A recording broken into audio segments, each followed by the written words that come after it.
exploration and experimentation without penalizing party wipes. Some may see this as too forgiving, but I particularly love being able to explore the furthest reaches of each area and take on tough bosses with the assurance that dying wasn't a big deal. When you do start fighting enemies, the battle system's Western RPG design sensibilities become immediately apparent. Combat is not turn-based and instead happens in real time.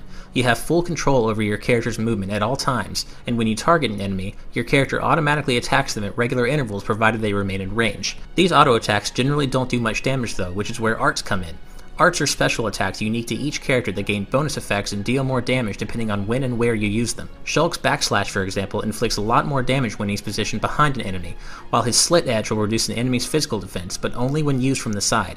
In this way, positioning and timing are very important in getting the most out of arts and winning battles. Each character's arts are often designed to work best when used properly in combination with other characters. For example, as a tank character, Rein has a lot of arts designed to draw aggro from enemies, which is basically a fancy MMO term for attention. A basic strategy you'll learn early on is to have Shulk use backslash after Rein has used his Mad Taunt art to draw an enemy's aggro away from Shulk, thereby leaving its back wide open. Arts can be used anytime an enemy is in range of them, but you can't just throw them out repeatedly. Each art has a cooldown period it must go through before it can be used again. In this way, Xenoblade does away with the concept of magic points entirely while still having a system in place that limits your art usage. I've still just barely scratched the surface of the battle mechanics. It's honestly staggering just how much depth there is in Xenoblade's battle system. I haven't even touched on other things like tension, affinity cries, or skill trees, but I only have so much time for this review. One of the coolest mechanics introduced a little later on is the Monada's ability to see the future as it relates to gameplay.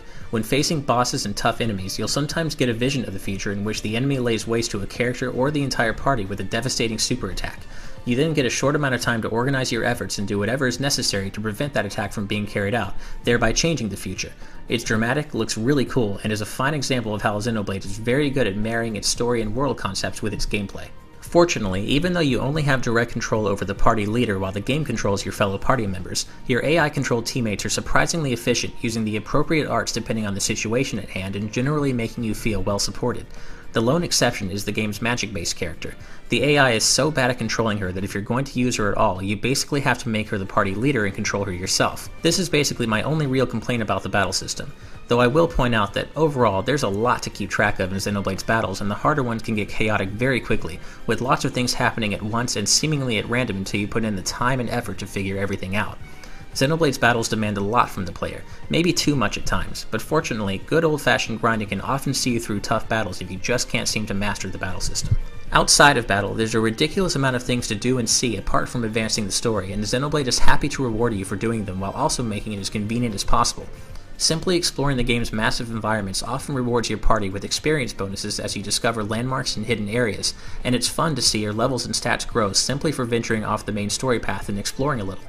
There are over 400 optional side quests that can be taken on by talking to various non-player characters you meet along your travels. These range from simple monster killing and loot gathering quests to more involved distractions that require you to run errands for several people or help make amends between two NPCs who aren't getting along. While the former quests tend to be pretty dull and they all feel very similar, you can thankfully complete most of them just by going about your normal business. The best part is that you'll usually reap the experience and goal rewards immediately.